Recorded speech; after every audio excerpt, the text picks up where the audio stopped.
And then she like kind of took me by the shoulders and said, all right, hey babe, I just need you to hang the curtains.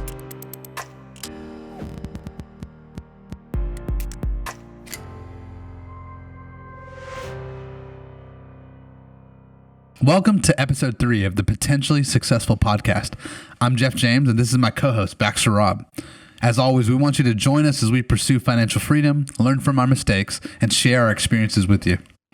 Last week, we talked about the importance of setting a why with your goals and how that can really determine how successful your goals end up being. Without a why, you're just aiming kind of nowhere. You're just trying to get better, which is not a bad pursuit in and of itself. But having a why anchors you down and continue when your willpower or your determination is lacking. That why can keep you going. It can say, this is where I want to get, or this is what I want to change, and I'm going to continue doing that. So, yeah, that's great. This week, we're going to take that big, ambiguous why, that kind of goal you have, and funnel it down into actionable steps, right? So there's this quote that I love. It's, you do not rise to the level of your goals, you fall to the level of your systems. You do not rise to the level of your goals, you fall to the level of your system. So basically, that tells me that the human will, the willpower is not enough to reach your goals. You need to build systems in your life that help you get there. So that's what we're talking about today.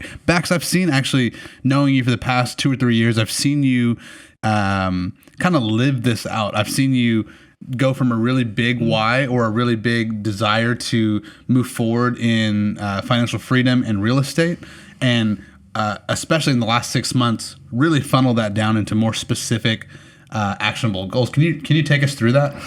Yeah, I think for me, it started with, it actually started even bigger than financial freedom. It was, I want to set myself up, me and my wife, into a place that we can retire comfortably.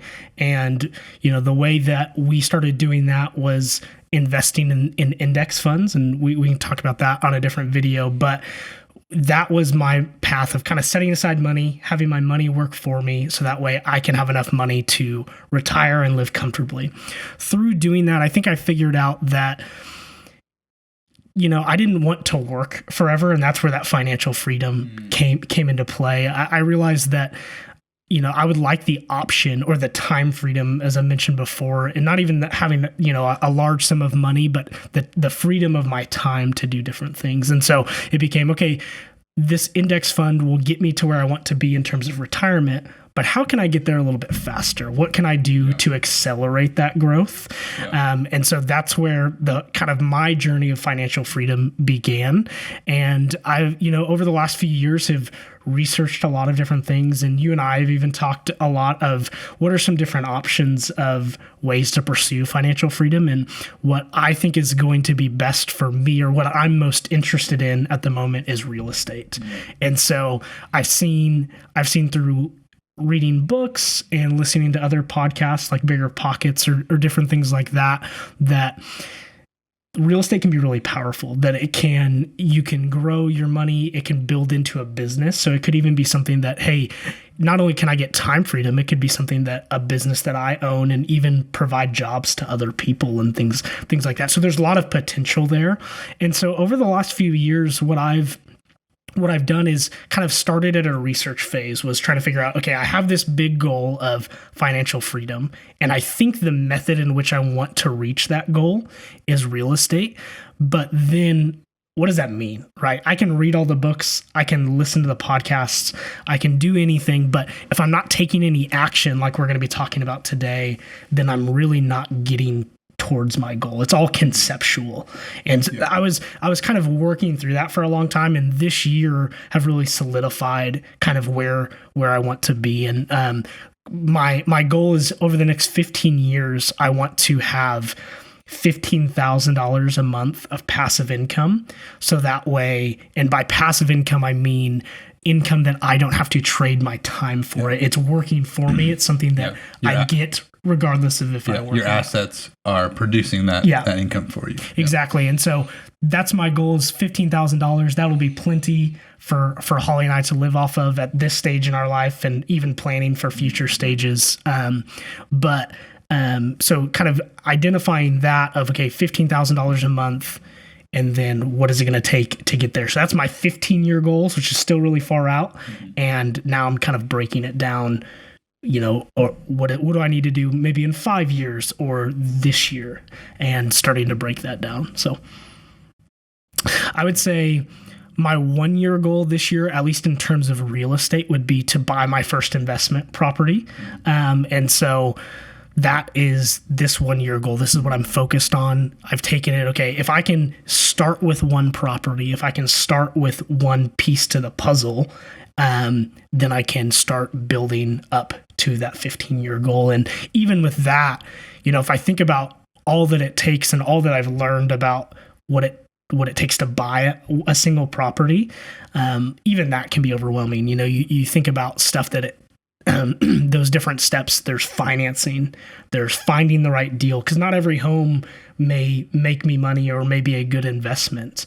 There is finding the right location. And then once you've maybe acquired the deal, it's okay, if I'm going to rent this out to have other people pay me for it, I have to learn how to become a landlord and manage tenants and what it looks like to write a lease and so there's all of these steps. And so even having a defined 1-year goal can still be overwhelming. And it is to me sometimes. I'm like, shoot, okay, this is a large investment of money, or I don't know. There's, maybe I know 40% of it, but there's 60% that's still unknown that I'll figure out along the way. And so what I've done from that is I've done 2 things: get more specific on that goal.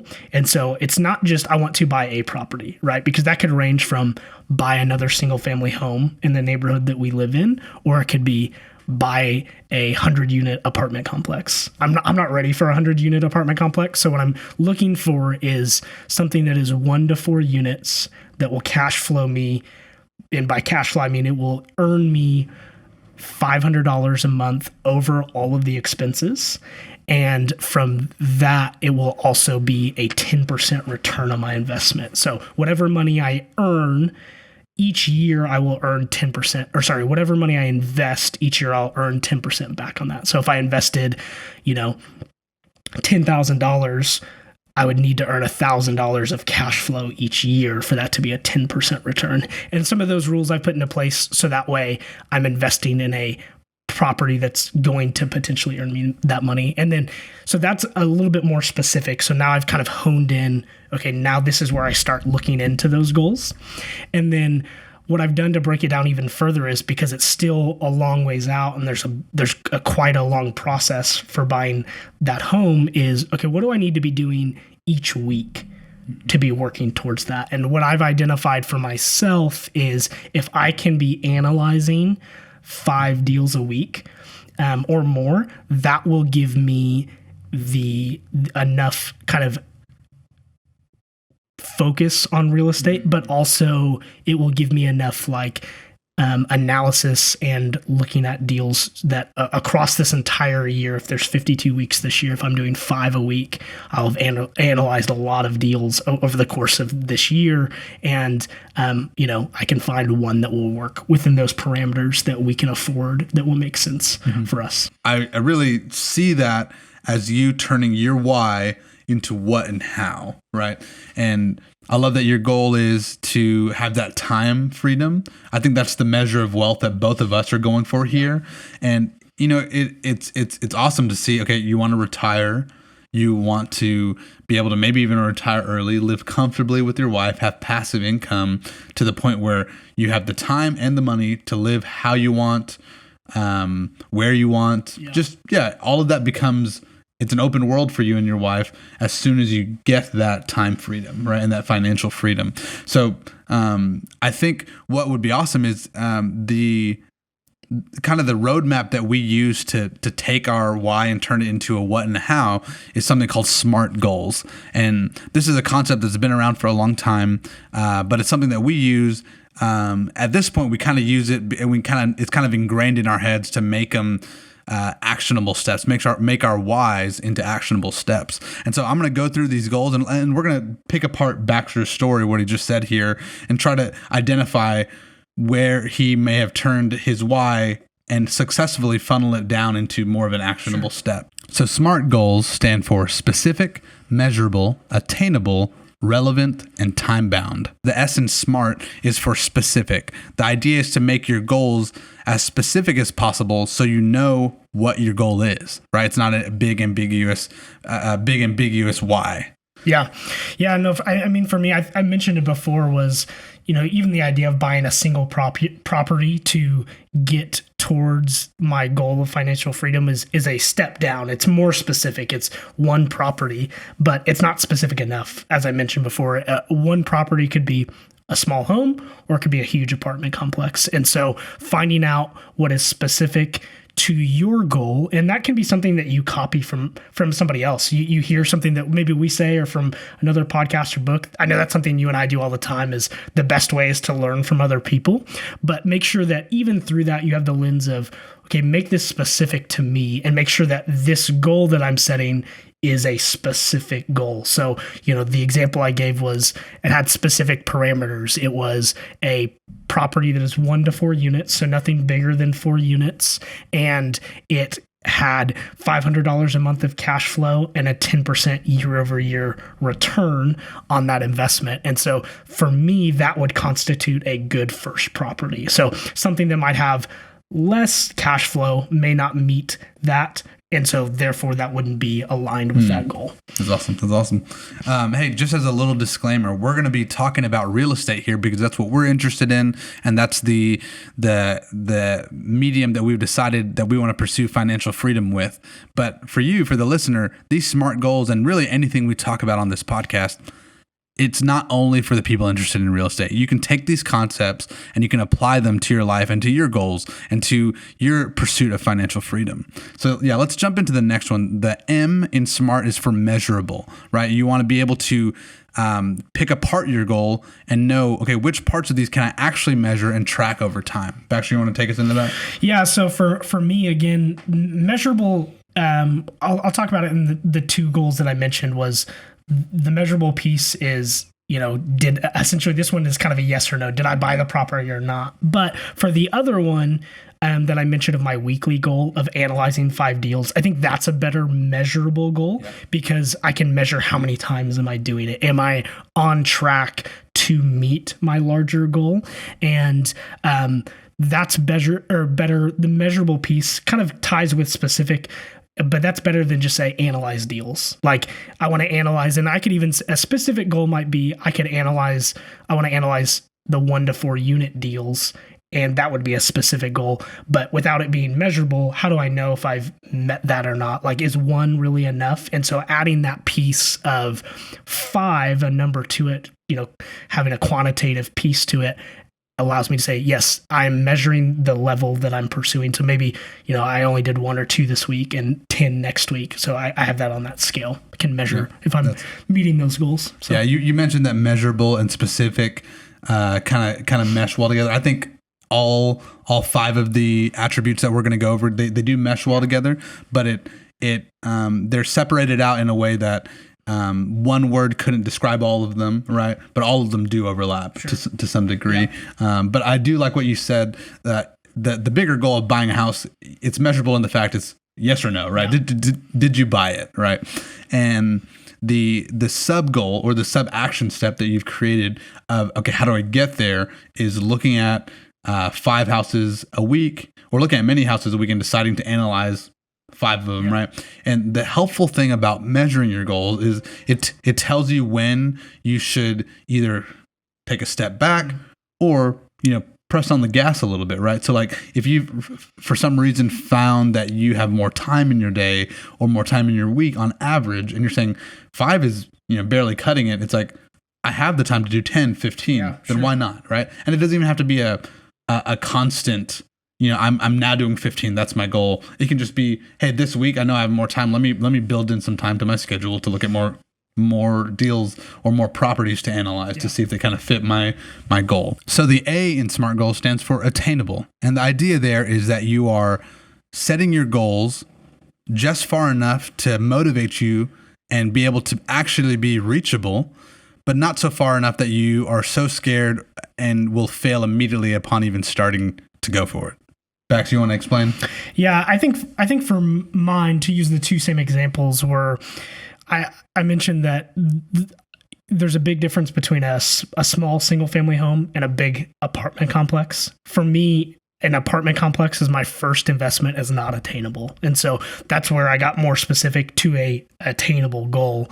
And then on the other side of what I'm doing weekly, analyzing 5 deals to start because I don't have a property yet, is because of the other things that I'm doing with work and time with family and just other stuff going on in my life, doing 20 to 25 deals, analyzing that a week isn't attainable for me either. And so that's where the kind of the scale and the scope of that goal came into play. And I said, okay, I think 5 is enough to keep me on track, keep me motivated. I'll have to reach for that a little bit, but it is not something that is completely out of reach. So, yeah. All right. The R in SMART stands for relevant. Yeah, so for relevant for me means staying on track with real estate. You know, if I try to set a goal that was not in line with my goal of purchasing a property this year, or even breaking it down of doing something weekly that may be good, but isn't relevant to my specific goal, that's kind of the key of the relevant, having it align with your larger goals and make sure you're on track to meet them. For sure. I really like relevant because for me, I'm kind of a jack of all trades, meaning I get interested in way too many things over the course of my lifetime. And I think for me, like music, right? Music is one of those things that I would love to pour time into. I would love to learn more. I would love to produce music. I would love to put music out. But if I look at the, kind of my overarching life goals, is music relevant to getting to where I want to get by the time that I want my wife and I to get there? And the word relevant in the SMART goals concept has really helped me cull that out, take that out of my existing or my in the now goals, because hey, maybe 15 years from now when I have that time freedom, that's what I spend my time on, right? But right now it's like, hey, that's a good thing. It's an awesome thing to spend time towards. But if I want to be effective in my goal setting and reaching those goals, music can't be an actionable step, right? It's not a relevant goal to my overarching goal of time freedom in my life. Right? So yeah, the key there again is kind of that focused effort aligning with your larger goals. Yes. Not to say that music in your case is bad or a bad endeavor. It just may not be the time or place for that because it's not relevant to your specific goal at the moment. Exactly. All right. The last letter in SMART goals concept is T. T for time bound. Yeah. So for time bound, this one's a little bit more straightforward. It's attaching some sort of, measurement or in this case, a time measurement to that goal. And so for me, I mentioned analyzing 5 deals a week. And so I think a week is a really great time bound kind of restriction. When we're talking about breaking stuff down into actionable steps, I think a year goal is a great one too. Some people like monthly or even daily. So any of those are great. I think a week is really good because things fluctuate. Life happens. So you're going to need to adjust and kind of do things on the fly, but it's not so far into the future where it's not quite, it doesn't seem as attainable. It doesn't seem as actionable as, okay, this week I'm going to focus on this one step. I'm going to focus on analyzing 5 deals in my case. Yeah, that makes sense. And one thing to be aware of with time bound is for every length of time that you make a goal, within that, those goals also need to be SMART, right? So if you make a daily goal, it can't be this huge unattainable thing that you're supposed to do in a day, every day, right? Same thing for a week, same thing for a month, quarterly, yearly, and beyond. The goals and the steps and the sub-steps of those goals need to be both time-bound and relevant and attainable within those timeframes that you've allotted. And they hopefully should be a ladder that helps you take steps toward the bigger categories of goals that you've set up for yourself. Yeah. But yeah, go ahead. So now that we've laid this out, the SMART goals concept, how do we actually take action, right? How do we not just flounder? How do we actually move forward on the things that we've set up? So conceptually, it all makes sense, but how do we take the next step? How do we actually do that? So there is, for me, this thing that I heard recently that, it resounded so clearly, because for my personality type, it just really made sense. That the phrase I heard was, perfectionism stifles growth. And what that meant to me was, the goals you set, if the goal is to hit the goal and do it perfectly the whole way, hey, you might be able to do that. It might take you 4 lifetimes to get there, but hey, go for it. And without realizing, that's how I was approaching life. I wanted to do all the research, do all the planning, and figure out all the mistakes that were possible to be made before I made them, right? Instead of using mistakes and accepting them as a normal part of the goal achieving process, right? What was that example that you, I think, told me, I think it was a few weeks ago or maybe a month ago, of hanging the curtains. You and your wife were talking about what to do about hanging curtains. For sure. Yeah. So Joanna and I wanted to redo our master bedroom, and she wanted to paint it a new color. And she wanted to just fix cosmetically some of the things that were going on in the bedroom. As soon as, so I'm kind of new to DIY, do-it-yourselfing, that kind of thing. As soon as she started bringing up these project ideas, I started thinking, okay, so we probably need to get this drywall fixed here, need to bring somebody in for that, need to move this outlet or repair it, need to fix, we have a light switch that I don't even know what it does in our room. And it's like, okay, we need to fix that too. And then she kind of took me by the shoulders and said, all right, hey babe, I just need you to hang the curtains. And in that moment, it kind of clicked. It was like, okay.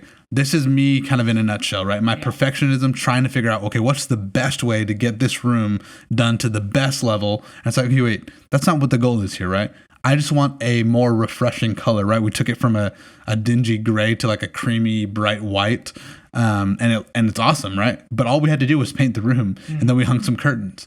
But if we took it as far as I was going with, bringing in the professionals to do X, Y, and Z, we probably still would be in the planning phase months later, right? So that's that whole concept of perfectionism stifles growth. So in your goal setting process and in your achieving process, those actionable steps, you have to be able to accept mistakes as part of the process. Yeah. So Jeff, you mentioned research and learning. I think one way that I've seen, that perfectionism in myself of wanting to not pursue something until I understand it completely, or maybe even use that as a kind of a crutch to, because I'm afraid to start working, is in that research and development phase of kind of learning something new. So for like real estate for myself, it's not something that I've been exposed to a ton outside of buying my own home. And so there has been a lot of research and learning and listening to podcasts and reading books. But I think you can get stuck there, right? You can get stuck in thinking that you're taking action when you need to take more action. You need to do something rather than just learn something. Now, learning can be really important. And if your goal is aligned with acquiring more knowledge or learning a new language or something like that, that is a little bit more aligned. But for something like real estate, in my case, that takes more action or takes doing something, buying a home or making an offer or analyzing deals, is you have to start somewhere. I'm not going to know it all. I'm not going to be able to understand every caveat because I've never done it before. And sometimes the best learning is from making mistakes and doing that and not getting caught up with this idea of I want to be perfect. We mentioned even earlier in this podcast of copying other people's ideas is great, but not to the extent of which you're trying to learn everybody's ideas and before you get started. Yeah. No, I totally agree. I think the people who have a success on the first try, that's mostly due to luck, honestly. You know what I mean? It's the things align, the stars aligned, and everything just seemed to work out. But the person who fails 100 times and then achieves success, has a success out of the whole scenario, but also has 100 things they know absolutely does not work, right? So who actually came out on top with more knowledge, more understanding of how the framework of what they were trying to achieve actually works, right? So I think, getting rid of perfectionism and actually embracing mistakes as part of the learning process really, really helps you to be able to take a step forward, right? And do so confidently, knowing that whether it's a success or a failure that comes out of this step, either way, you've learned something and you've been able to move forward. No, I really like that. I like that you brought up failures and how learning from that is really important, and how really making adjustments is going to be the key to goal setting anyway, to say, this is my original thought, but maybe that was off. Maybe my original goal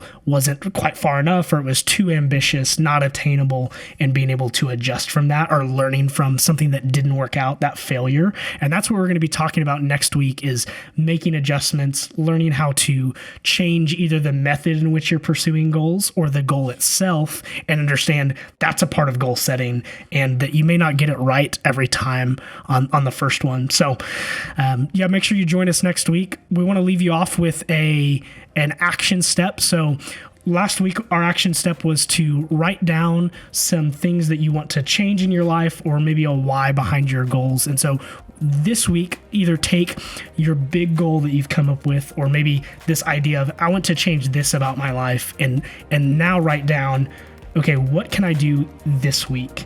What can I be doing every week to be making progress towards that goal, or towards my large why in the end? Yep, that's awesome. Hey, well, that's our show. If you've learned anything today, we'd love for you to share with a friend. If you have any big takeaway, comment on the podcast, comment on the YouTube channel. We'd love to hear what you have to say. This is episode 3 of the Potentially Successful Podcast.